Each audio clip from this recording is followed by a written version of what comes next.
Good evening, all. Um, Let me start today's session. Today's session is about wetlands bird identification by Anita Negi. So this is part, as you know, right? This is the fourth session. So we covered generalist birds, also what is bird atlas. After that, generalist birds. After that, we covered woodland birds. Today is completely about wetland birds. And let me give a brief intro about Anita Negi. Anita Negi is a birder since last 20, more than 20 years. She is from Uttarakhand, but living in Hyderabad from the last 20 years, more than 20 years actually. And she is a birder, I think started birding when she's turned 5 years because all the Uttarakhand and Kerala people are actually, as I mentioned 19 previously, years, Shriram, let me correct you. what is that? Since 19 years. 19 years, okay. 19 years, she's birding, close to 20 years. Like Uttarakhand and Kerala, they are actually, whoever is born there actually are born birders. So she's a born birder. And then, very good birder, definitely. I can watch for that. And she's also e-bird. I think many of you don't know that. She's an e-bird reviewer for both Andhra and Telangana. Mostly Telangana. She covers mostly Telangana and others. So, over to you, Anita. Um, I'll So be. thank you, Shriram, for the introduction. I hope everybody is able to hear me. So today I'm going to cover the session on wetland birds identification. So Hyderabad has recorded about 84 species of wetland birds, out of which many are migratory birds, and you should be able to see almost all of them in Hyderabad because we are already in the winters. In this session today, we are going to cover about 90% of these species of these wetland birds which are found in Hyderabad. And so this is going to be a little long session, but good thing is 50% of these birds are very distinctive with their plumage. So you should be easily able to identify them. So we will be brushing through those slides. But for the remaining 50% of the slides, you will have to understand the identification of those birds so that you can correctly identify those birds on the field. So I will try to make this session as interesting, as informative as possible for you. And yes, also interactive, because on the panel we have Sriram Reddy, Kishore Bakshi, and Gopal Krishna Iyer, who are going to answer your questions as I take the session ahead. Right, so let's get going. First thing first, 5 Ws of bird identification. I think we have covered this with Sriram and with Gopal Krishnan a year before, but we're going to do this again for the first time birders because this is really important to filter down the birds.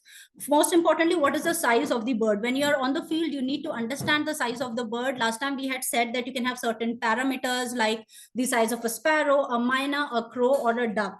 So you could judge whether it's bigger than a sparrow, or is it somewhere in between a crow or a duck, or is it larger than a duck. That will help you filter down the bird.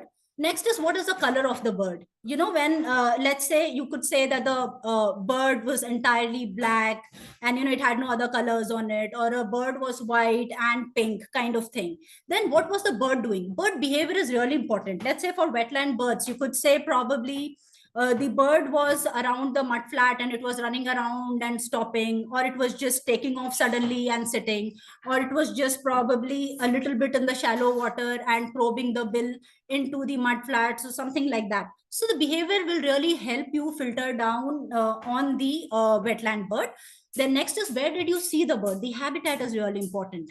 Now you have a lot, these birds are spread across the city, and not just in the wetland but also in the marshes and also in the farmlands around the wetlands. So whether you saw it in a farmland near the near a pond, or have you seen it in a lake with good vegetation, or did you see the bird in a clear water? All of that is also very important to filter down what the bird could be. And then, when did you see the bird is also very important. It could be, because there are various birds which function only in the morning and evening. Then there are certain birds which only are nocturnal, and there are birds which feed through the day. So all of these will really help you filter down on the identification of the bird, especially for bird atlas, because we are going to have teams which are going to have mature and immature and new birders. So for the new birders, it's really important that they are able to filter down the bird to take somebody's help to identify them or to go back and identify it themselves. These will be really, really important pointers. Not emphasizing on this more because this has already been done in the past. How to describe a bird? Again, you have another app called as a Merlin Bird ID app, wherein you have to put a similar data and the application will be able to describe to you what the bird is.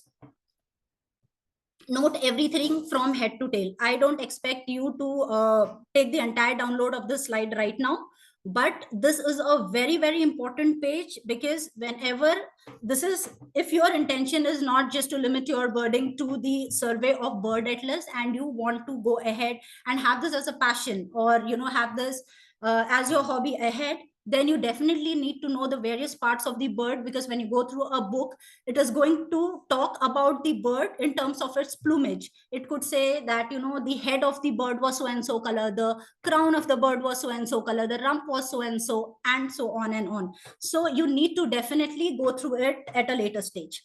Today, when I try to explain you the birds, I'll try to see how simply I can get it on for you. Where to watch the birds? Like I said, it's not just the of course wetlands, but it's just not the water bodies. These birds could also be around the water bodies, near the marshes or near the farmlands and all of that, right? So here for the wetland birds, we have tried to have a size comparison. We have divided into two parts. One is the waders and one is into ducks. So for the waders, the size comparison, we have basically classified it into four. We have put small waders, then medium water birds, large and extra large. So your small are between 12 to 20 centimeters, which would be your stints, plovers, pratt-and-coles, sandpipers. Don't worry if you don't understand what these are. We are going to take you through that in the session. Medium-sized birds, which are about 25 to 35 centimeters, which would be your sandpipers, snipes, and shanks. Large birds, 36 to 75 centimeters, which would be your stills, godwits, herons, and open bills, etc. And large birds, as you can see in the picture, are the herons and the cormorants, some of the great cormorants, great egrets, and storks and flamingos. Right. And as far as the ducks are concerned, we have divided them into small, medium, and large water birds. So your grebes and your cotton pygmy goose and your common teal will fall under small water birds. All your ducks and your pochards will fall under medium water birds. And thirdly, all your large ducks and your geese are going to fall under the large duck comparison. So once we go through this session, you for yourself will be able to classify these birds into different size categories. So now, this particular slide has been shared over and over again, that Hyderabad has documented about 275 species of birds. And we have split them across by habitats. Like, you can find 84 species of birds in Hyderabad, that is in the wetlands, and 82 in non-specialized, 37 in open habitat, and so on. So today we're just going to cover the birds that are there in the wetlands. So let's get into the identification part of it. Now this, for example, is a common kingfisher. Very easy bird to identify. This is one of the smallest kingfishers that you have in India after the Oriental dwarf kingfisher. But in Hyderabad, it is going to be the smallest kingfisher that you're going to see. It is blue and oranges color, and it has a sharp beak to actually catch its prey or even spear the fish through. Now, this kingfisher, you're going to find it sitting on the stumps close to the water bodies, on the stems of the tree, even on a stone perch for a long time without moving. And suddenly you will see that it's going to, strike into water with like lightning speed and catch a fish and get it back to the rock on the stem. And it tries to, kind of beat the fish or whatever it catches onto the stem or the stone to kill it. And then it just feast on its prey. So that is the behavior of the bird. That is why I said you need to understand the behavior. So here you could just simply say a blue small bird, it just caught a fish and then, it beat it up, and then anybody can help you out that it's a kingfisher. The female is again very similar, but it just has a lower red mandible, which is the lower part of the beak that you can see here. Otherwise, they look similar. Now, there is another kingfisher, which is called the pied kingfisher, that you're going to see a lot. This is a larger This is a larger kingfisher that you're going to see around. This is called a pied kingfisher. It has a nice crest, and it's called pied because it's black and white in color. And it's the only kingfisher that you will see hovering above water for a long time. So when you see something black and white hovering above a water body, which looks like a kingfisher, it has to be a pied kingfisher. And then you will see the similar behavior of a kingfisher. It's striking into the water for the fish. Kingfishers have the special ability, to see inside the water for fish and all of that. They have this visual adaptation. So that's also one of the features of kingfishers. Okay, so next important thing, we are going to talk about egrets. There are 4 different types of categories of egrets that we have. We have the kettle egret, we have the little egret, we have the intermediate egret, and then we have the great egret. When it comes to a kettle egret, it's very easy to identify. As you can see, my pointer here, the kettle egret in a breeding plumage, it's a stocky bird, right? It has a thick bill, yellowish bill, and it has black legs. And you're going to see it around in paddy fields, or you're going to see it around in open fields around the wetland and all of that. And if you see on the left hand side, the bird is in its non-breeding plumage. It looks like a complete white stocky bird with a yellow beak and black legs. How would you identify this bird? With its behavior. This bird, as the name suggests, roams around the cattle. So if you see a white flock of birds, which are sitting on the cattle or are following the cattle, which is grazing, then they are the kettle egrets. Also, you need to understand they're short and stubby. What they do is they feed on the parasite of the cattle, and the cattle in turn, when it is eating the grass, they disturb the flies and insects in the field, and that is what is eaten again in turn by the kettle egrets, and that is why they follow them a lot. For example, this picture, if you have seen something like this around in the farms and fields, then it is the kettle egret, right? So very easy to identify. Now, when I come to little, intermediate, and the great egret, we understand just by the name of it that these 3 egrets look snow white. The little is the smallest, intermediate is a little bigger than that, and the great egret is the largest of the 3 egrets that I'm going to talk about. Now, little egret, again, if you see, it's very white. The very a feature that you cannot miss in this bird, it has black legs with yellow feet. So in both the pictures that you can see, it has yellow feet, so you should be able to identify it very well. One thing common about all the herons and egrets is that when they are breeding, they have these extra plumes. You can see this extra extensions of hair that this bird has here. So little egret is the only egret that has extra plumes on the head. The others get it on the back and on probably the breast and all of that, but little egret is the only one which has it on the head. So little egret, very simple, black legs, yellow feet, slender bird. You can see the neck, S-shaped neck, very fine bill, right? Intermediate egret, a medium-sized egret in between the great egret and the little egret. Here, this bird, if you have to compare it to a little egret, it doesn't have yellow legs. It has all black legs, right? Now, when you see it in the breeding plumage on the left, it has these plumes on the front, which is the extra feathers in the front of the breast, and then the dorsal plumes, which are on the back of the bird, right? Now, what happens when we see a great egret? Now, great egret, again, looks very similar to the intermediate egret, and there is no distinguishing feature in terms of it also has black legs, has white plumage, and it also doesn't have yellow legs. So kettle egret, short stubby, yellow beak, black legs, grazing around the cattle. Little egret, yellow legs. Intermediate egret, all black leg. Great egret is larger in size than the intermediate egret, but looks very similar again with black legs. So how are we going to differentiate an intermediate egret with a great egret? When they're alone becomes difficult. Let's say when they are all together, it's very easy. Little are the smallest in the size. Even though you're not able to see their legs, you still see that they're small, slender, and small in size. And then you have the intermediate egrets, which are slightly bigger, and great looks greater than all of them. But what if you see an intermediate egret and a great egret not side by side? How are you going to differentiate that? Now, that's very, very easy. Okay, now if you look at my pointer, this is called a gape line. Okay, if the gape line extends beyond the eye, it's a great egret, right? You can see it here also. And for intermediate egret, the gape line doesn't extend beyond the eye. As simple as that, if we have to identify them in a non-breeding plumage.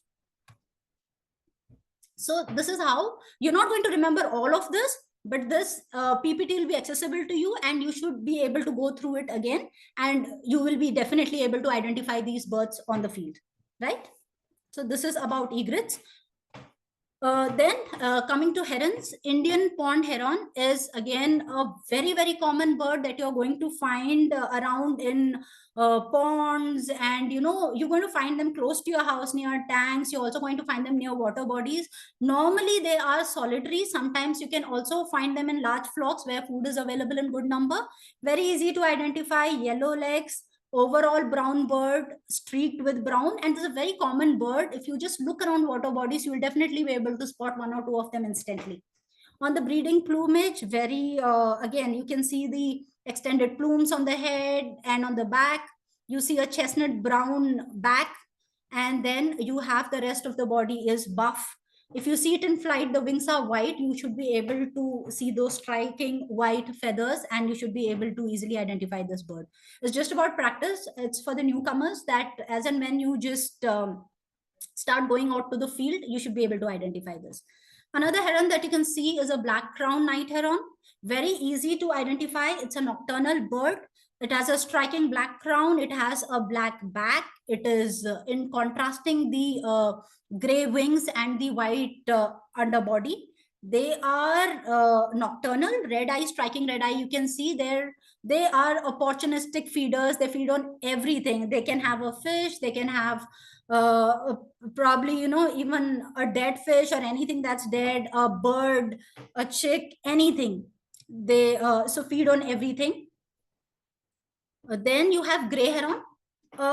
This is the largest heron that you can find in Hyderabad, and this is very easy to identify. You'll be able to see them from a distance even without your binoculars.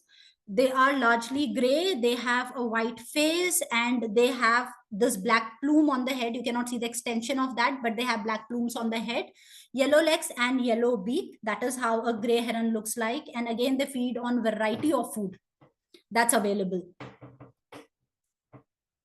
Purple heron. This heron again is another large heron, slightly smaller than the gray heron, but interesting thing, see, the coloration itself talks that it's a purple heron. It has a very sleek, slender neck which looks like a snake, and it actually is found in very marshy and very reedy kind of areas where you have these large, let's say paddy fields, where you have these long extension of grasses, or you find them on the reed beds where the reeds are high, and you will see them. They are very secretive. Unlike gray heron, which will sit on the open stones and all, you might find these birds hiding behind the reeds, and you probably will only see a snake-like neck extending outside. So that is something that again falls on the behavior of the bird. And they also they also feed on almost everything. It could be a fish, it could be a frog, it could be a bird. They feed on almost everything and adapt quite well. So that's about the herons that you should be able to see. Oriental darter, it's also called a snake bird because clearly you can see that it has a long, slender neck, and when it is actually swimming in the water and it submerges its body, and all you can see is a neck like a snake which is out, and you actually feel it's a snake. So as you go to the field, you should be able to observe these things. They feed on fish and the other aquatic animals and vertebrates and everything, and very easy to identify even on flight with their necks extended and little curved. Okay, so cormorants again, we need to understand there are three different types of cormorants. You have a little cormorant, you have an Indian cormorant, and then you have a large cormorant, a great cormorant. Now, as the name suggests, little will be the smallest of all. Indian is mid-sized, and the great cormorant is great in size, right? Now, even if you haven't birded, even if you're immature birders, whenever you go near the water body, the most common sight is you will see a tree full of a lot of blackbirds, or you will see blackbirds going in a V shape above water, or if you see this picture, you must have definitely seen a blackbird opening its wing and sitting around on the stones or a nearby tree drying its wing. That's a cormorant, then possibly a cormorant. Now, when we talk about a little cormorant, of course, the size is smaller than the Indian cormorant and the great cormorant. If you see, the shape of this head is rectangular, right? and the beak is small. So this is how this bird looks. It has a long tail, and it has a very well hooked tip. All cormorants have nice hooked tips. They are equipped to catch fish and swallow them, right? They usually catch very big fishes. Probably they look bigger than the ones they can feed. Sometimes you should be able to see them swallowing that, right? Now, this is an Indian cormorant. Look at this. These with the white belly are juveniles, but on the left, this is an adult. Again, this looks black like the little cormorant, but how is it different? Look at the shape of the head. It is oval or round. It is not rectangular, right? Also, if you look at the eye, it is blue-green. That had black eye. If you look at the beak, it is long and slender and not short. And the tail is, of course, long. The neck is long. It's overall a slender looking bird, bigger than the little cormorant. It can be distinguished by its blue eyes and a round head. Third, this is a great cormorant and the largest of all the three cormorants. If you can see, they have a nice angular head, right? These are two different plumages, so don't get confused. That you can learn over time. This is a non-breeding, and this one with a white, whatever you see with extra plumes, extra hair, extra extensions and all will always be breeding. More colorful, that will be breeding, right? This, you can see it has a very large beak, a large angular head, and they have a short tail, unlike the Indian and the little cormorant. Also, you can see these white cheek patches and the chin patch and the yellow around the galar and the cheek, right? Now, let me give you a short this thing. Don't get confused. Don't look at everything. Just try and understand this very small thing. Short beak, rectangular head, right? This is your little cormorant. An oval shaped head, long slender beak is an Indian cormorant. A large cormorant with angular head, large thick beak is a great cormorant. The name itself suggests most of the times everything. The ones below are in the breeding plumage. Let's not concentrate on that. You could go through it later. Just look at this picture, tells you everything about the three cormorants side by side. Small head, thick neck, compact build, long tail, a little cormorant. Oval rounded head, blue eyes, slender neck, long tail, bigger than the little cormorant is an Indian cormorant. Great cormorant, much larger than both of them. We have mentioned the sizes in each slide. Please go through them for comparison. This is much bigger bird with a short tail, heavy build. And then you can also look at the head, and you will be able to understand these more when you start seeing them live on field. Also refer to the book, that will really help you. Let's try and understand terns. Sorry. So terns here, you will find these birds which are silvery white, and when you see them flying, you'll really see the silver white. These will be flying, you know, maybe left to right, right to left in long stretches straight, looking for fish, and then suddenly striking into the water. Okay, now this is a whiskered tern. This is basically a winter visitor. You don't find this around the year, but right now is the right time to find this bird. So I'm not talking about its breeding plumage, because when it comes here, it is in its non-breeding plumage. In a non-breeding plumage, as all terns are, they are grayish silver white in coloration. They have red legs and they have a black beak. It's a small 26 centimeter tern. This comes under small terns, and if you look at it, the wings are long and the tail is short here, right? Overall, just have a look at this bird. This is a river tern. Now, river terns cannot be missed for anything, even in their flight or anything. They have beautiful yellow, large beak, and these comes under medium terns. You have black, beautiful cap, orangish, red legs. They have silvery, white plumage, like of all terns. And when you see it in flight, you can see the striking yellow bill and the black cap. And if you see, they have these nice long extended tail. Even when it is sitting, you can see the tail extending beyond the wings, right? Unlike the whiskered tern. So you have only two terns that you're going to see here in the city limits. One is the whiskered, and majorly you're going to see the river tern. So enjoy the beauty. Whiskered tern, you see, when it is flying right here, you see that the tail is short. You'll be easily able to make out. And when you see tails like this with a beautiful black, yellow beak, it's a river tern. When it's a black beak, the bird is like very plain and has a short tail. It's the whiskered tern. These again feed on fish, and you'll see them just looking for fish while they are flying, and they literally strike into the water and take up the fish. All right, so we are going to, we have come to Littleton. Littleton. not in the city limits. We're just talking about inside Hyderabad. Last week while I was birding, I got a Littleton in So that's observation. right. Occasionally you could find, we are majorly trying to cover what is the most possible birds. That's why when I started, I said 90% of the birds you should be able to find here. Okay, that's fine. Thank you. Then we're coming to ducks, lesser whistling duck. Now, these are common birds that you're going to see even in your ponds around close by, and water with a lot of vegetation and all. As the name suggests, their call is a whistling kind of sound. So they are called lesser whistling ducks. Overall, they look brown, right? If you see from a distance, you're going to see brown birds, which have small round head, a long neck, and a sharp duck-like beak, right? Now, when you see it in flight, you're going to see that it has these awesome chestnut patches on the forewing. And then you have the chestnut patch on the upper tail coverts. You can see that. This is when they fly, because the entire flock will take off when you're close. So this is very easy to identify when it's like this. Who are we comparing this to? Lesser whistling duck looks very similar to a fulvous whistling duck. Very, very similar.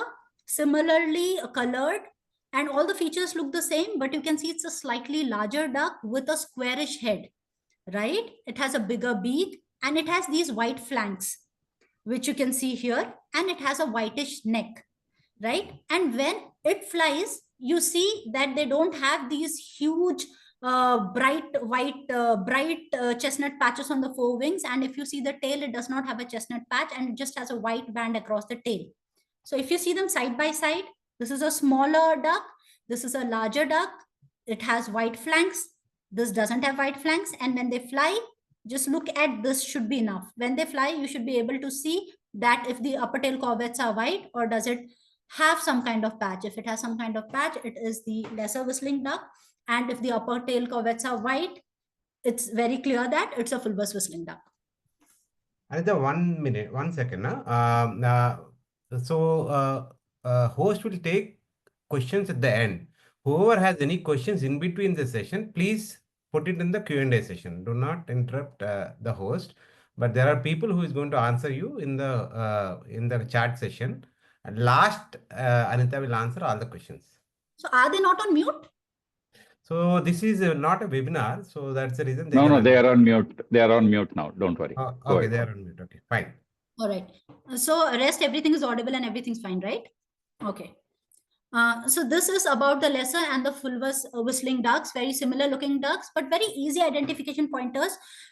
Everybody is a human. You're not going to remember all of this right now, but with practice, since these pointers are being given to you, it will become very easy for you to take up your birding journey ahead. Knob-billed duck, they are called comb ducks, very easy to identify. They're one of the large birds that you find. There is a knob on the bill, right? That's why they are called the knob-billed duck. Even the plumage is very peculiar. They are shiny. They are purplish blue shining plumage for both male and females.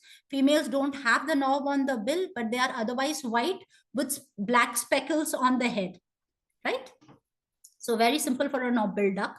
Then Indian spot-billed duck. One of the most common ducks that you're going to find around the ponds and tanks and everywhere there you go. And they're very easy to identify also. Both male and female look similar. But they're called spot-billed ducks because they have a black spot. They have a yellow tipped. If you see, they have a yellow patch on the beak, which is tipped black. So a spot-billed duck. And they have this beautiful red laurel patch, which you see here, right? For the female, it might not be as bright, but otherwise, they look very, they are slightly large looking ducks, and this yellow patch on the beak is quite prominent, and you should be able to identify them. And even when they sit, you should be able to see this white and green on their wings. So in the coming discussions, we are going to talk a lot about this green patch that you can see when this duck is flying. This part is called the speculum.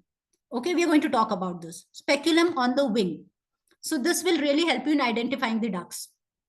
So that's about the spot-billed ducks. Coming to a gargany. Very simple again, a very distinctive. You look at the eyebrow of this bird, it's white. So the male, you cannot miss it out, and the female overall dull, but just look at the eyebrow again, the supercilium again is quite white, and you should be able to identify it on the field. After a few trips, you should be able to identify it by yourself. They are called Gargani. Next is Northern Shoveler. Now, Northern Shovelers, as the name suggests, the beak is very different than a duck. Look at this. They have small head and a large beak. So that should be the distinguishing feature. It looks like really a shovel. Okay, there is something very distinctive about these birds, even look wise. They have a beautiful emerald green head with a golden eye. They have a white breast. They have chestnut flanks. Female looks brown, but you should be easily able to identify it with its yellow beak, which again looks like a shovel. If you look at this picture on the left, you should be able to see some comb kind of things coming out of the beak on the side, right? So they are basically filter feeders. So what they do is they just skim their beak in the water surface and keep moving. So you should be able to identify this bird with this behavior also. So this bird simply goes ahead and, skims its beak through the water and takes whatever comes in it, and the combs on the side lets it filter the water, and then it eats the whatever things which are there for feeding. They are called filter feeders, right? So this is something distinctive. You should be easily able to identify it. They are large ducks, and their bills are definitely a giveaway. So even if you get just the outline of the bird, you should be able to identify it with practice. Northern pintails, again very distinctive male. Just look at the tail feathers. That's why it's called a pintail. Very beautifully, a very beautiful head pattern and the neck pattern as well. You will see them dabbling in the water. So there are two different kind of ducks overall. There are dabbling ducks, and then there are diving ducks. So dabblers and divers. So dabbling ducks, basically they just keep on the surface of the water and feed on the surface of the water. So all the ducks that we discussed so far are dabbling ducks. And then there are ducks which dive into the water. They are called the diving ducks. We are going to talk about them later. Right, so right now we're talking about the dabblers. So northern pintail is also a dabbler, and it feeds on the surface of the water. How do you identify a female? It looks so plain. Like for the Gargani female, you could still see an eyebrow. So you're like, okay, it's a Gargani female. And for a spot-billed duck, the female almost looks similar. So, but here if you see, the bird here, the hen of the duck looks very plain. So you can look at the picture on the left, the bird in flight. The speculum here, which I'm touching, is bronze brown in color, and it is bordered at the back with thick white line and a thin white line in front. So you should be, these are quite distinctive actually in each bird, each species. So you can identify the bird with that, right? If you get a good picture. Now we're going to talk about Gadwals. Gadwals, again, very plain looking gray birds. They look very clean. At a closer view, you might find beautiful scaling on their body and all of that, but otherwise plain gray. Black beak. If you see, even when they are sitting, you can see the white speculum here, right? And it has a black rear. Now the female looks dull again, like any other duck's female, but you look at the beak. It is yellow in color on the sides. So even in flight on the left hand picture, you can see the male and female flying, male with a black beak and female with the yellow sides of the beak. So when you see in the flight, you should be able to see this thin white speculum patch here, which is closest to the body, and this is going to be there for both males and females, and they have white underbellies. You should be able to identify them. You'll have to remember this, and this all is going to come over time with practice. Eurasian pigeons, again, you can identify the male pigeon very easily. You can look at this beautiful chestnut color head, which has a beautiful creamy yellow forehead, right? So definitely you cannot miss this bird. They're beautiful round small heads, and then you can see the pinkish breast and the overall gray body of this bird. Females and their beaks are also tipped black. Otherwise they are grayish bluish kind of beak tipped with black. Now female is very plain out here, but when you see them in flight, you can easily identify with them with their pure white bellies, and they have pin kind of tails, which are particularly pointed tail and white bellies. You should be easily able to make out them in flight, right? Green winged teal or a common teal is a small water bird. And if you see, the face pattern is something you cannot miss. It has a chestnut overall face with a emerald green band, which is going all the way from the back of the eye to the back of the neck, right? And you can also see a yellow undertail corvids here, otherwise a gray bird. The female is again, although it is small, when it is sitting alone, you might not be able to identify it. And normally ducks sit in a flock, so you might not be able to identify it. But when it flies, both the male and the females have this broad white patch, covering these median corvids. I'm just marking it for you. And they have these green speculum. Both of them have the similar wing pattern, and you should be able to identify them on the flight easily. Otherwise, by the size and all, if you are really near to them, you should be able to find these birds. So ruddy shell ducks, if you see, these are large ducks. They are also called Brahmini duck. You cannot miss out these birds, or you cannot not identify these birds. They are all rufous brown, ruddy in color. The male has a black neck band and the female doesn't, right? And that's about the bird. So these are the all dabbling ducks, which normally like to, feed on the surface of the water, or you can also see them, they also graze around. If you see, they also eat a variety of food, like not only do they pick up fish and other aquatic animals or feed on little plant matter, they might also graze outside, because sometimes you also see them walking around the water near the grass and all, where they also feed on the plant matter, some kind of seeds and all of that as well. Right, so that's about the dabbling ducks. Now coming to pochards, these are the diving ducks. They dive into the water. You'll occasionally see them diving into the water and coming out, because they also forage inside the water, where they eat small fishes, and they probably pick up crabs, or they pick up other kind of things like invertebrates and all of that inside the water. Very easy to identify. Pochards are bigger.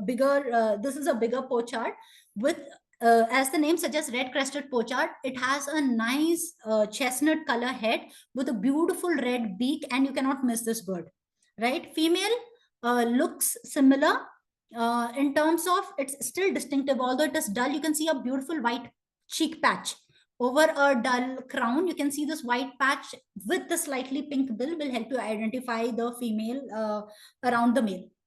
You'll find them again in a huge flock wherever you see them. Common pochard, another diving duck, but it is, sorry.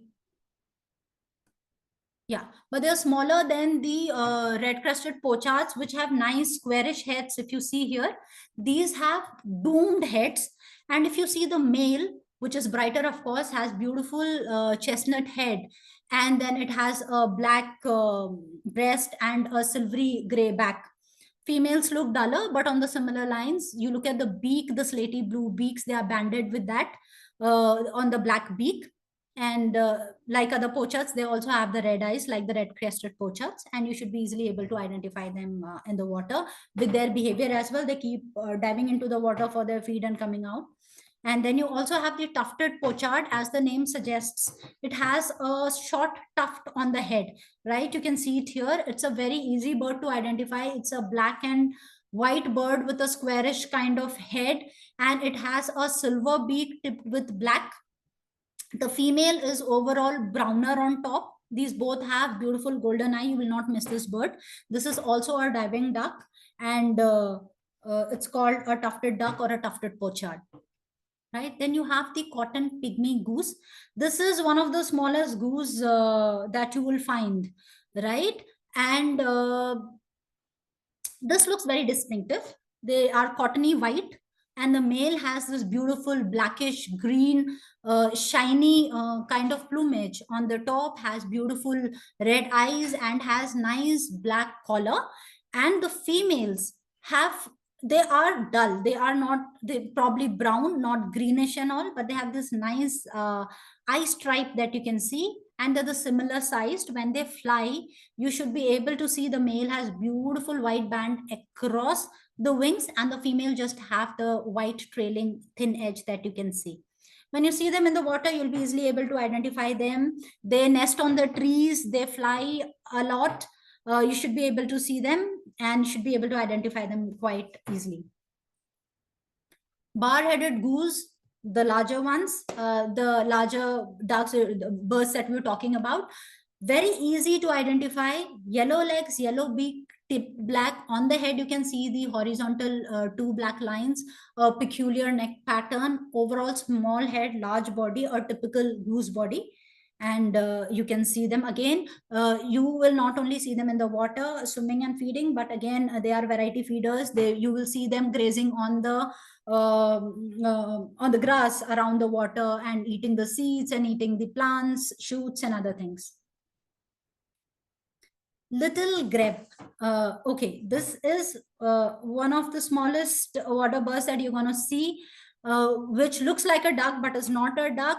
If you see, ducks have beautiful webbed feet which helps them to swim, right? Now these, again, grebes don't have webbed feet. You know, they have these three different toes which are actually hammered flat kind of thing, and their legs are placed very far behind in their body. So even when they're outside the water, their walk is very different, and this really helps them swim.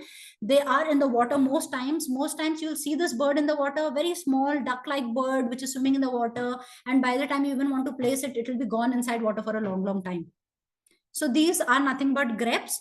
In the breeding plumage, which is on the left, it's very easy to identify it. It has a black crown and a black head, but the white and the rest of the cheeks and the rest of the neck is rufous, right? And it has a yellow patch at the base of the beak, and it has a yellow eye.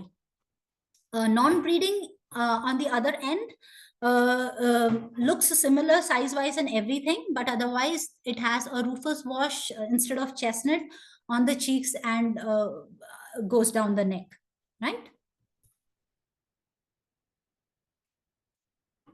White-breasted water hen, very secretive. Water hens are very secretive. Some of them, especially white-breasted water hens, you will just hear them mostly, and then you'll suddenly see them coming out of the paddy fields or the reeds around the water. As the name suggests, it is a hen with a white breast, yellow legs. Should be easily able to identify this. So I am taking the next slide. Eurasian moorhen. Now it's called a gray-headed swamp hen. If you see this, it looks bluish gray.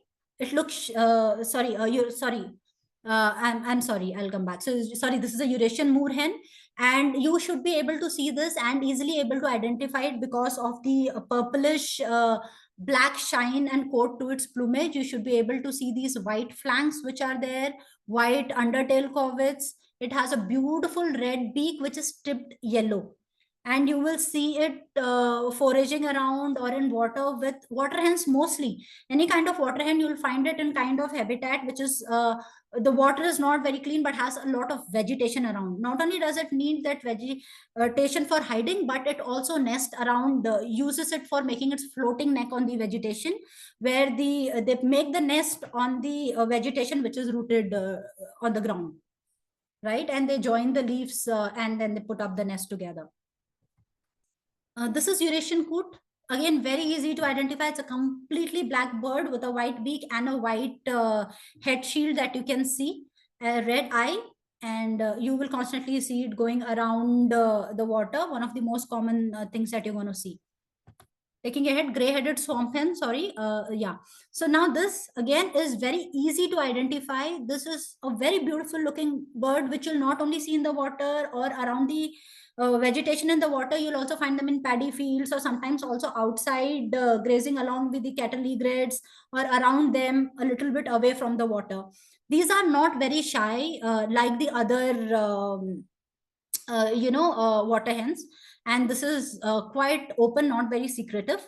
As the plumage shows, it's purplish blue with a red eye. It has a nice forehead shield and a red beak, and a very cottony, stuffy kind of white undertail coverts. Should be able to identify it very easily on field. Okay, coming to crakes. This is a ruddy-breasted crakes. You will find them in wetlands with a little vegetation. and a lot of place for hiding. So they among the cracks, this is the one which actually comes out a little bit in open, and it has a beautiful I mean, it has a brown coloration on top and a reddy breast, and that is where the name comes from, ruddy breasted, red eye and red legs. You will see it, you know, just walking around in the open for some time and feeding on whatever vertebrates and invertebrates that it gets in the mud and loose soil, and then it goes back to its hiding. Very small bird, about 22 centimeters, with a cocked up tail. It keeps looking for walking around looking for worms and other things. Brown crakes, now crakes normally are shy birds, and you will see them around vegetation and all of that, reeds and all, where they hide. But the brown crake is one such crake which is not very secretive, and sometimes you'll see it coming out in the open. You can find it in rice fields, shrubby areas, reed beds, but still you can see them coming out in open. And sure, people who shoot birds with their cameras and all would have found it a lot in open. So basically, a brown crake looks brown overall on top, but it has a gray white cheek, and it has gray underparts, has a beak which is having a yellowish base to the beak, has red eyes. Should be easily able to identify this. Bayon's crake. Again, this is a very secretive kind of crake. You can sometimes find it walking on the vegetation and all. Otherwise, it's very quick to hide behind the reeds and all. Overall brown. It will have white speckles on the back and on the flanks that you can see here, and it has grayish belly. Overall greenish bill with a red eye. So all three crakes are very distinct, so there's nothing to get confused here. Reddy breasted crake, which has a ruddy breast, and then you have a brown crake which looks brown with a gray belly, and then you have a Bayon's crake, right? If you see, the largest of them is the brown crake, so this will look kind of a water hen kind size of bird, but the rest of the crakes, the ruddy breasted and the Bayon's crakes, are the small crakes, and you should be able to identify them easily on the field. Okay, jacanas. I'm sure these are beautiful birds and a delight for the first-time bird watchers. This is a pheasant-tailed jacana. So as you see, the name comes from its tail, which is like a pheasant. And if you can see, it has a beautiful golden nape and the neck, and overall white and otherwise brown with a white wing patch. Now, what is so beautiful about jacanas is their toes. Just look at this, okay? And this is only a part of toe that you're seeing. They have huge toes, and they are called lily walkers, and these toes really help them balance on the leaves. So you will usually find these birds in lakes with a lot of maybe lily or otherwise hyacinth or some kind of vegetation, and these legs really help them balance themselves on top of this vegetation, right?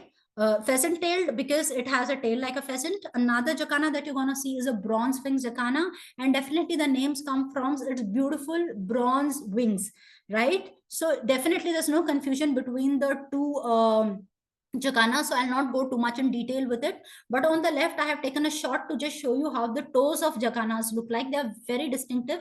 They are called lily walkers, and it really helps them walk on the leaves. And another interesting thing about jacanas is they follow polyandry. So just like you have polygamy in humans, where you know, a male can marry a lot of females, it's opposite with jacanas. So they lay a lot of clutches of eggs with different mates at a time, and it is the male who take care of making the nest and of the incubation and of the chicks.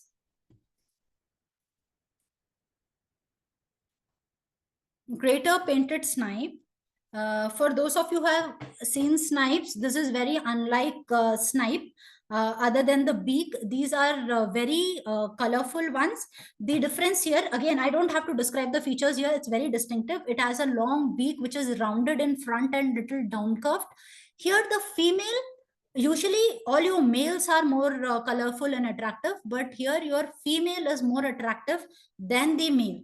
And the females are the one who usually, because in the births or whatever, whoever is more attractive does the courtship things, and the male here takes care of the incubation and the chick rearing and all of that, right? These birds again are more behavior wise, they are very you know, shy birds. You are going to see them in the, you know, in the water. You can find them near the vegetation where they can hide very easily, and if you see them, they're just going to probably fly away with a very silent kind of flight.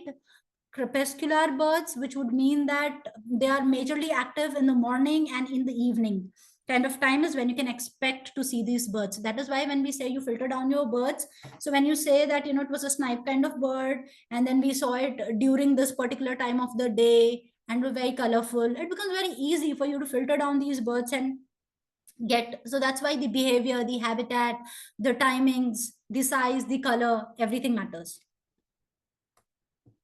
Now we're gonna come to the waders. This is a little ringed plover. On the right in the breeding plumage, on the left non-breeding plumage. As you see in the breeding plumage, it's very, very clear that it has a beautiful yellow ring to the eye, and it has a nice black band, headband, forehead band, and a nice eye band that you can see, and it has a half incomplete black collar. Very easy to identify this bird. It's a small, very smaller sparrow size of wader that you can see. And how in the non-breeding plumage, although all the black bands are gone, there's, you can still see that nice small little yellow ring with which you should be able to identify it, and the yellow legs. Another thing that you can identify plovers with is their behavior. Now, most of the ducks and other water birds that you see, they usually feel with their beaks or with their, and that's how they usually hunt. Now, for plovers, it's more about they hunt by sight, right, and not by feel. And they are more, they use a run and a pause technique. If you see, you must have seen, for those immature and amateur birders who have been there on field, they would see that the plovers will normally run a distance and stop, and they feed and they stop there for a while, and then they again try to look around and they run and then pause. It's called a run and a pause technique, and they hunt by sight, right? Now, this is another plover that you're going to find, which is a Kentish plover. Again, plover, similarly, it's a small sparrow size, this thing. Again, you will understand by the walk of it, the behavior of it that I just said. That is how plovers will usually walk around the water near the mud and all of that, white mud. That's how they behave. Now, if you look at this, when it's in the breeding plumage, the bird is colorful. You can see that it also has a headband, and it has kind of a half collar and the rufous on the head, which makes it very easy to be identified. And unlike the little ring plover, it has black legs while they had yellow legs, right? So similarly, you can see the non-breeding plumage is less colorful, and it also has a half incomplete band, but they both have collars, right? Both the plovers you can see have collars. This also has a collar, this also has a collar. That has a yellow ring, this doesn't have a yellow ring. This has yellow legs, this has black legs, and you should be able to identify them. This is a little stint. The one of the smallest waders that you can see. You'll find them very, very small, smaller than a sparrow, and you will see them in a huge flock. The behavior would be like you'll see them suddenly, and then you will see a flash, the entire flock taking over like a flash of silver. And then, zigzag turns and twist, and then you'll see them sitting on the other side. So those of you who have been birding should be able to connect with me on this. So stilts, they look in their non-breeding plumage. That is how you want to see them here. That is why I'm not put in the breeding plumage picture. They look very simple, gray on top, little mottled, and white on the belly. They have a small head, and they have a straight black beak and black legs, right? And you can have a look. And another stint that you can see, probably, I'm not very sure in the city limits, but you might, is a Temminck stint. Again, the similarly sized bird, but looks a little longer, because if you see here, it has an extended tail here. So it will look a little different, but if you want to identify it in very short terms, it has yellow legs. It will be a stint sized bird, very small birds. And here, if you see, it has black legs. Overall, it is grayish. This is overall brownish. That is more mottled. This is less mottled. You should sit and look at this PPT again and try and understand these birds. Not very difficult. Black legs, yellow legs. Okay, black-tailed godwits. You can see them again towards the end of winters when they are ready to go and migrate back. You can see them in the breeding plumage also, and otherwise throughout the winters you see them in non-breeding plumage. Large birds, about 40 centimeters. If you see, they have long legs and long beaks. You should be able to identify these birds. You will not find them. Now, if you saw, the plovers will be near the water. They don't really get into the water because they're very small, right? But they feed around on the wet mud. Then you have seen the stilts. You will see them on the corners flying from one corner to another. Now, when you look at the godwits, they will be a little more into the shallow water because they have tall legs, right? So it doesn't matter to them. And their feeding technique is more like a machine gun kind of thing.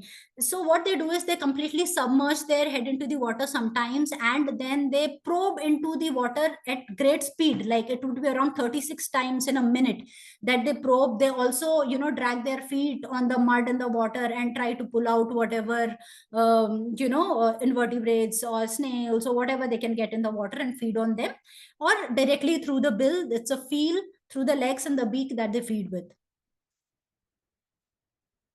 They have black legs and they have pinkish bills which are tipped with black.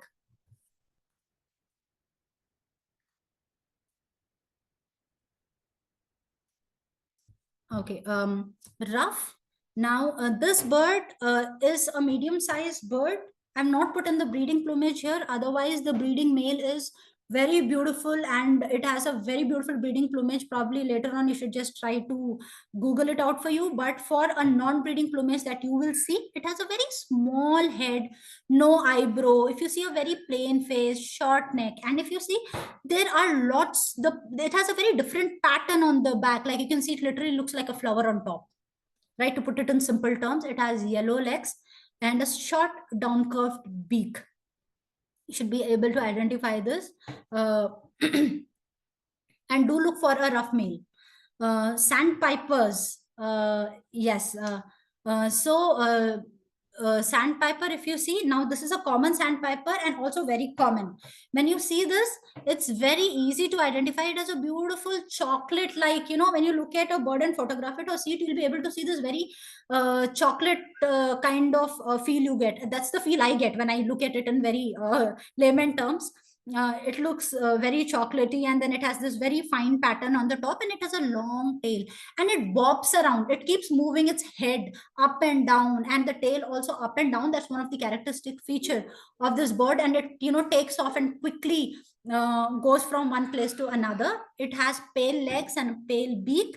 With this color, definitely you will be able to recognize this sandpiper. Sandpipers are about a size of myna, so they are bigger than your plovers, right? Then you have a wood sandpiper. Wood sandpiper again is similarly sized like a common sandpiper, but wood sandpiper has this, if you look at this, it has a beautiful white eyebrow. We call it a supercilium. So this beautiful white eyebrow extends behind the eye, right? These small features are very, very important. And if you see on the top, it is marked with white forming different patterns. It has yellow legs. Now, when you look at it in flight, just look at this. Its tail has thin, fine lines on the back, right? On the left, you can see that. And on the right, you see when it is flying on the underwing, it's not very dark. Now, why I'm telling you this is because this bird can be confused with a very common looking sandpiper, which is the green sandpiper. And let us see how you can differentiate it with a wood sandpiper. This is now similarly looking a sandpiper with certain patterning on the back, but this is called a green sandpiper. If you see, the supercilium or the eyebrow of this bird is not extending beyond the eye. Whereas you look at the wood sandpiper, it's going behind the eye. Here, it just stops at the eye. It just starts from the beak and stops at the eye. It doesn't go behind the eye. And if you see, it has similar pattern on the back, but it's not as speckled as the wood sandpiper. And if you see, the wood sandpiper had yellow legs. These has normally greenish yellow legs, which you might or might not be able to observe. But other things that you can observe is in flight. If you see on the left, I showed you that a wood sandpiper has fine bars on the tail, right? But this one has broad white bars on the tail. And if you look at the underwings of the green sandpiper when it flies, it's completely busy out here with the pattern, which makes it look dark, right? Whereas you just look at this is quite clean, right? So if not in sitting, you can look out for the bird when it's flying and can easily make out whether it's a green sandpiper or a wood sandpiper. Will take a lot of practice, but you'll have to keep practicing, keep visiting field and do a lot of field trips. Shanks, common green shank. Now, common green shank is a slightly bigger wader. You can in a non-breeding plumage, if you see, it is very plain gray and all of that. But how do you identify this? It has a broader bill, longer bill, which is slightly up curved if you see. Right, so it has a thick bill. It doesn't look as small. The other sandpipers are like 20, 21 centimeters. This is about 33 centimeters. So it looks much bigger than them, but the beak is thicker, and the upward curve of the beak clearly gives away a green sandpiper, which has greenish legs. But also another important point to note to distinguish it with a similar looking marsh sandpiper would be the lore. Can you see this black line in between the eye and the beak? This is a distinguishing feature about a greenshank with an upcurved bill. Now, although marsh sandpipers are much smaller, if you see 24 centimeters as against the 33 centimeter of a greenshank, what happens is it's very good when the bird is side by side, but sometimes you might just see a marsh sandpiper alone. And how do you compare the size? So you might end up feeling, because of this long beak, long greenish legs, you might feel it's a greenshank, but the face is a clear giveaway, because sometimes you might get confused. This is a long slender beak which is not upcurved, but sometimes it might give a feel. But just to check, you could just look at this. It doesn't have any black lores in between the eye and in between the beak. There is no black line, which you can see in a greenshank. This picture isn't great, but later on you can Google for more pictures where you will be able to see the upcurved beak and the black lores of a greenshank. And that is something that you miss in a marsh sandpiper. So whenever you see these birds, these are the birds you need to compare: a marsh sandpiper and a greenshank, a wood sandpiper and a green sandpiper. So when you go with the flow of this PPT, you should be able to do that. Now, just like green shanks, you also have red shanks. There are two red shanks that you have: a common red shank and you have a spotted red shank. Now, when you look at a common red shank, both common red shank and a spotted red shank have red legs. Okay. And just like the green shank has greenish legs, the red shanks have the red legs. And if you see, it has a short beak, which is half red, half black, right? This is how it looks. Now, just let's look at a spotted red shank. This doesn't have a half red bill or a beak and half black. It has only the lower beak, which is going red. And it has a much thinner and a longer beak, which is down curved. Whereas this has a short beak, which is not really down curved, more rounded at the end, and half beak is orange and half beak black. This has only the lower mandible or the lower beak, which is red, and it has long, slender, down curved beak and red legs. But sometimes that can also get confusing, or the bird might just take off. So how do you identify a common red shank from a spotted red shank? Very simple. Common red shank have these broad white patches on the upper wings, if you can see here, right? Whereas, see, this also has a red beak, this also has a red leg, this also has a red beak, red leg. But the moment you see, there are no white patches here. This has broad white patches on the secondaries and going through the primaries. You can see that. Now, when I use these terms, I on purpose have used the term secondaries and primaries, because this is how it's going to be described in the book. And that is why it is very important that you understand this terminology, rather than me saying that they have broad white patches on the wings that you can see, right? Whereas as it's not the case with a spotted red shank. So this will easily help you identify the bird. Otherwise, size-wise, also common red shank is smaller, but spotted red shank is bigger. Those things are very good to say when you look at them side by side, or when you are going through a book and reading the centimeters. But when you really see them on field, these are the pointers that will really help you in identifying these birds. Black-winged stilt, very cute looking lawyer-like bird, properly white with a black plumage, black back and the tail, slender black beak. It is named, beautiful red eyes and beautiful red legs. The ones that you are seeing here, legs here, are only up to knees. You have the other half going down, right? They are called stilts because, you know, of those long legs, ornamental legs, which are used with poles with a leg base, which jokers or other people use. That's why they are called stilts. Black winged stilt because they have black wings.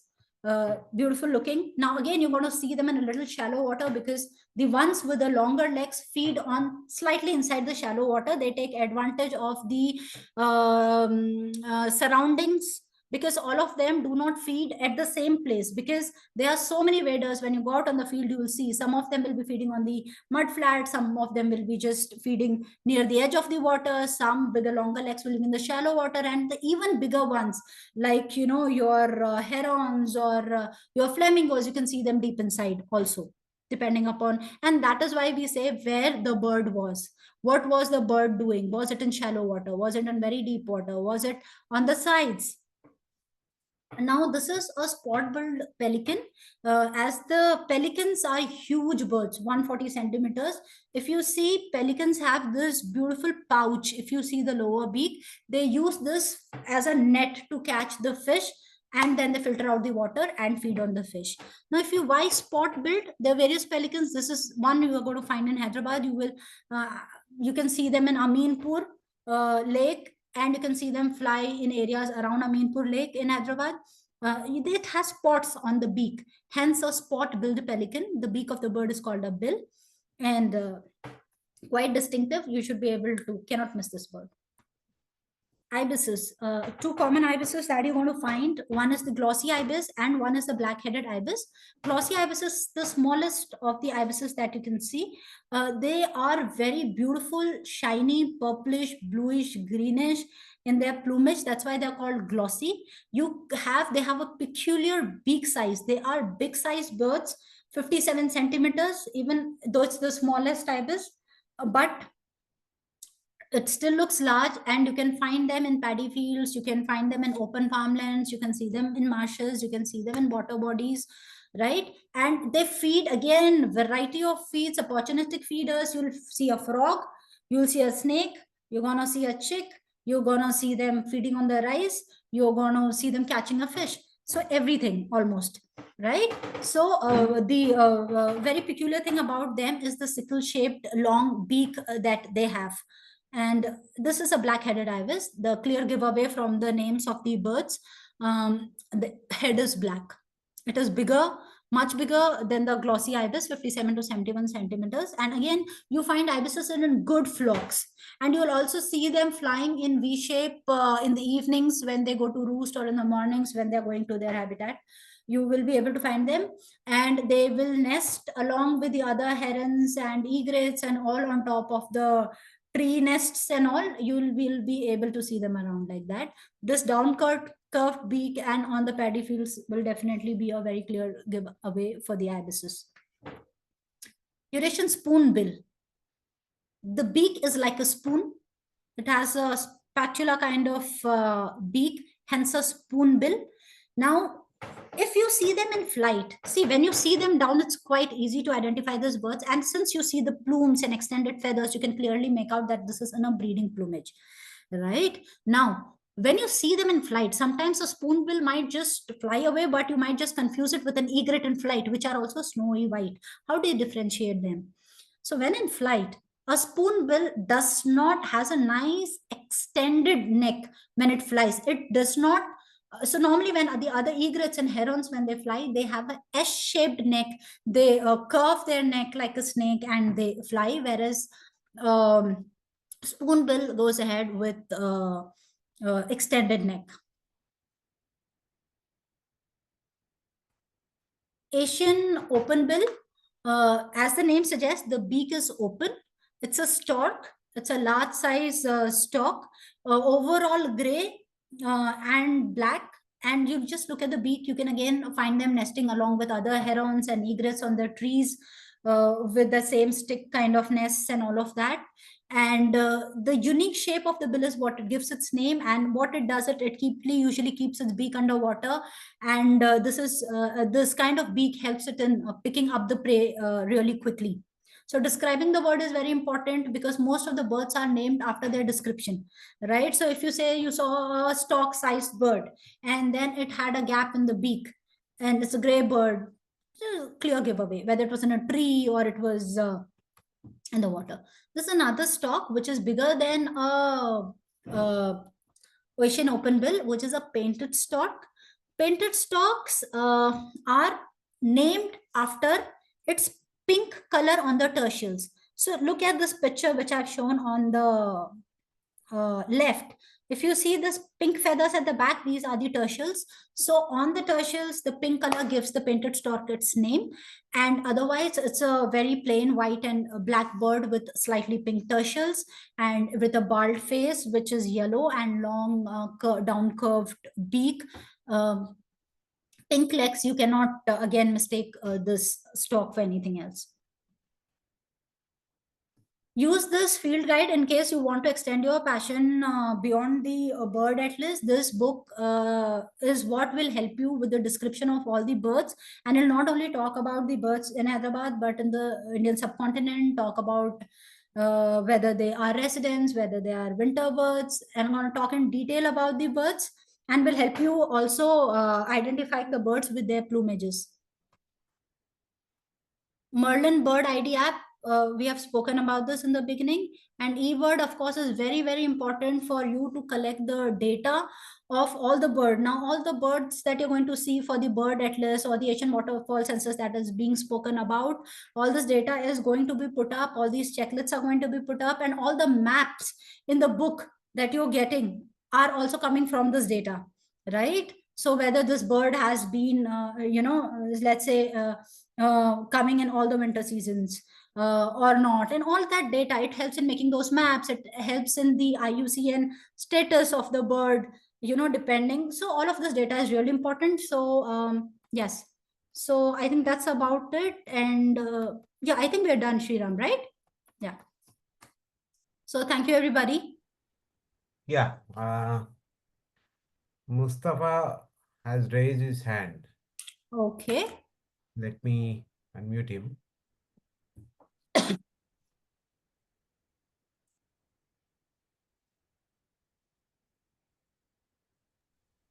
Mustafa, you can unmute yourself.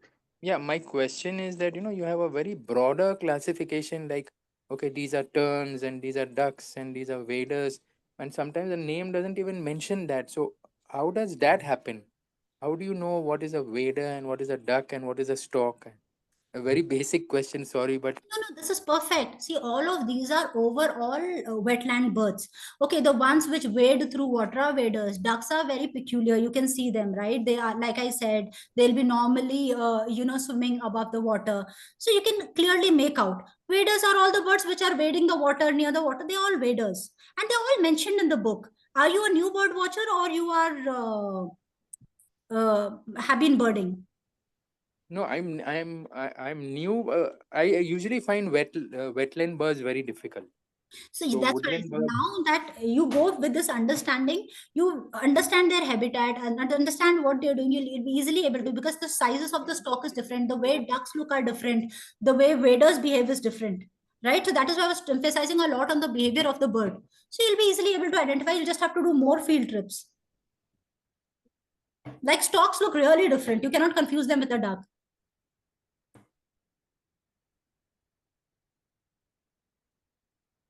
Hope that clarifies. Okay, I'll extend that same question to you, Anita. Let's say that usually in wetlands, right? In a woodland is different because you see birds usually in smaller numbers, always in different levels. Whereas in a wetland, usually what happens, you see thousands of birds together. Usually, what happens in a wetland, you expect thousands of birds together. How do you let's say if you see thousands of birds together, how do you narrow down or how do you identify those thousands of birds when you are in the field so that others can understand how you are actually differentiating all the birds together? What do you do when you see thousands of birds together?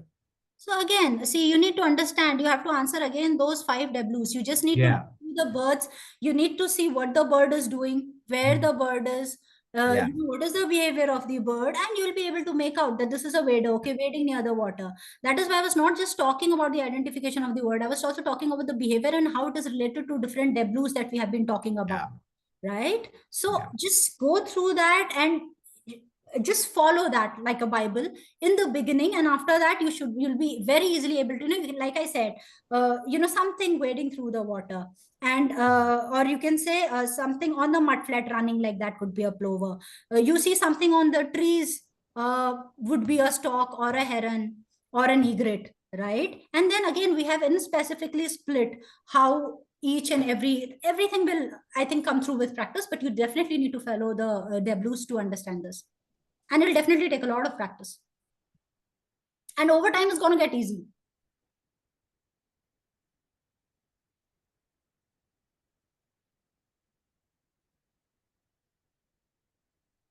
Shivani. Yeah, Shivani, you can unmute. Yeah, so I live near a lake and I usually find it difficult to tell the birds apart because they are very far away and they are difficult to tell, like it's difficult to tell the finer detail without binoculars. So what can be done about that? You can't do much about it because if you cannot see the bird, you cannot identify it. But there are certain birds which look very peculiar, like if they are large, like if they are storks and all. Because after this session, you should be able to make out if they are storks, or if they're very small birds, you'll not be able to identify them. Majorly, probably you could only come to an extent of a feel ki, acha, probably there are a few sandpipers there, or probably there is an egret, because all the white ones that you see would mostly be egrets, or the grayish and the large gray ones like the herons and all. You should be able to identify them now. Again, are you a new bird watcher, Shivani? Yeah, I think she looks like a new bird watcher because, Shivani, I think we strongly suggest to go for a binoculars, surely, because bird watching, right? In a wetland, usually birds are always far, unless you are actually inside a home. Or else most of the wetland birds are always far. Sometimes even the binoculars itself, it will be extremely difficult to see birds in binoculars. So, At the most, you'll only be able to categorize them into storks or egrets optionals, yeah. or waders, but beyond that, you can't do much if you're not holding a binoculars. Yes. Right. Okay. Thank you.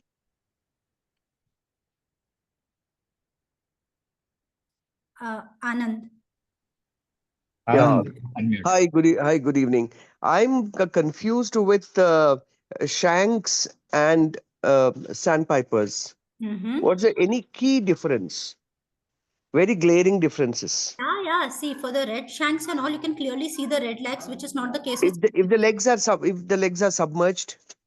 Then you can look at the beak and the overall plumage of the bird. Like the beaks are also red for the red shanks.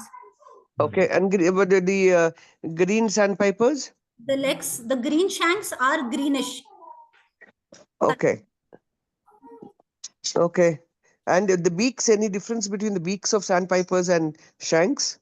Yeah, like I said, the green shank has a upturned beak, right? So Okay, yeah. you have to go through the presentation slowly and go through all the features again. It's not a one-time thing. Are you uploading the presentation for us?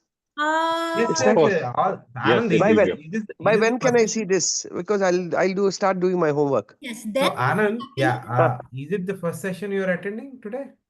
Yeah, I was on travel. I just returned yesterday. Oh, okay. So all the presentations are uploaded on the Google Drive, which is shared.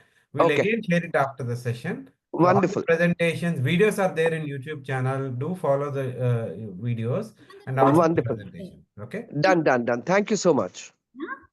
Yep. Thank you. No problem. anybody John, else? go ahead. Yeah, hi. Hi. Yeah, so even for wetland birds, we use the same size comparison as the myna, sparrow, pigeon, and Absolutely duck. not. That is why if you saw, I have classified those birds in different size categories in the first few Right. slides. And I said once, because for a newcomer, I cannot tell you what is the size, compare it to a stork when they don't know what is a stork, or compare it to a plover when there is no plover. That is why now Right. people must be aware what size are the plovers, what size are the storks. So now you can classify them into different sizes, and all the birds there in different classifications are mentioned. So now you could probably say it was as big as a stork, or you could say, probably it was bigger than a sandpiper, but smaller than a godwit. So probably it could be a shank, right? So now, once you start understanding the birds, you could have your own parameters for sizes. Okay, since it was mentioned in the PPT here, Yes, I because could see it there, so that's why. now, because why a sparrow, a myna, a crow is being used, particularly because it's a session for only new bird watchers, and in my Right. class we want to first make sure that they are only comparing it with the birds they know. Okay, got it, Now got that it. you know these birds, we can probably in a more experienced session, then we probably talk in all blown away terms types. So if you mention stock, you'll have a question, what is a stock? Okay. So Right. yeah, so that's the reason you have a size comparison with the birds which are already there, which you already know. Right. Okay, got it.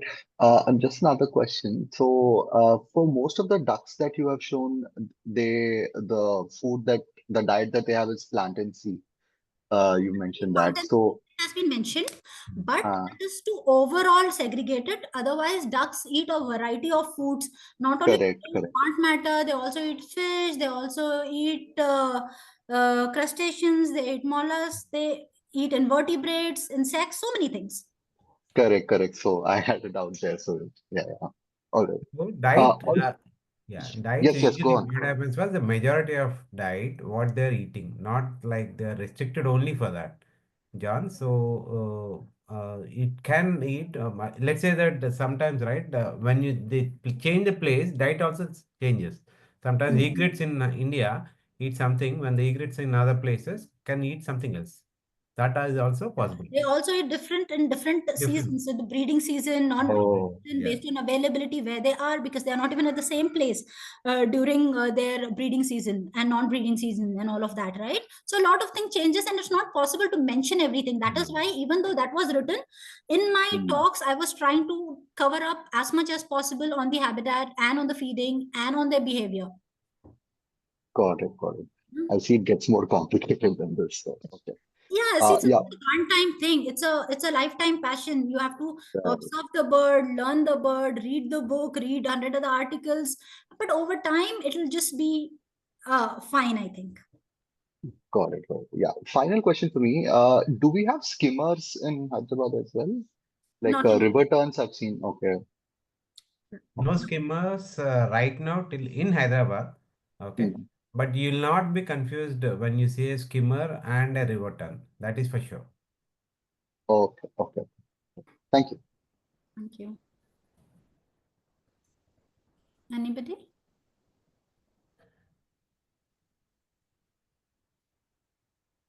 Any more questions? You can ask. Okay. And remember that tomorrow we have one more session. But tomorrow's session will be slightly ahead, 6:30 to 7:30. Okay. Tomorrow's session is about eBird and Merlin use. It is a short session, not more than 45 minutes to max 1 hour. So we are doing it slightly early, 6:30 to 7:30. Keep that in mind. We'll anyway send the details of that session as soon as we close this session. But I think you need to have more questions on wetlands, because these are the birds you're going to see day in and day out in all the surveys. And these are the birds you might see very close to your place. Any other questions you have, please do ask.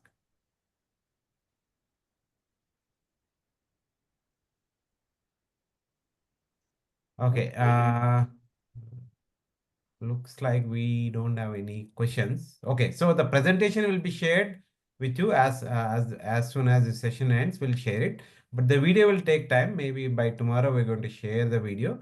And do attend attend tomorrow's session, because it's about the usage of eBird and Merlin apps. So tomorrow's session will be showing the mobile, not the presentation, but it will be a live session actually, how you can use eBird and Merlin when you are in the field. So do attend that, because these two are the at least the eBird will be used for the entire survey. eBird is the tool we're going to use. Don't miss it tomorrow.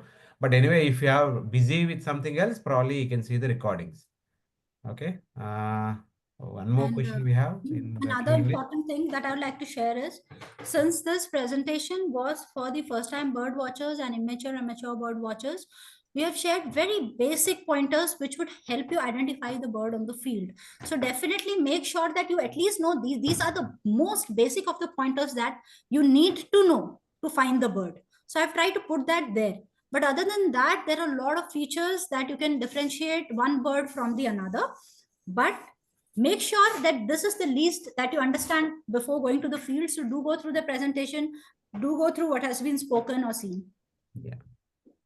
And do ask questions. If you need advanced sessions, we'll surely try to address them in Jan, because but advanced sessions are very interesting, but the thing is you will usually lost if you don't know the basic stuff. So get used to it. And if you have any queries, let's say you wanted to differentiate two complex species, always put a question in the group or reach out to us personally. Either Anita, you already have, you can reach out to us, any of those whoever is there, reach out to us, we'll try to answer those things.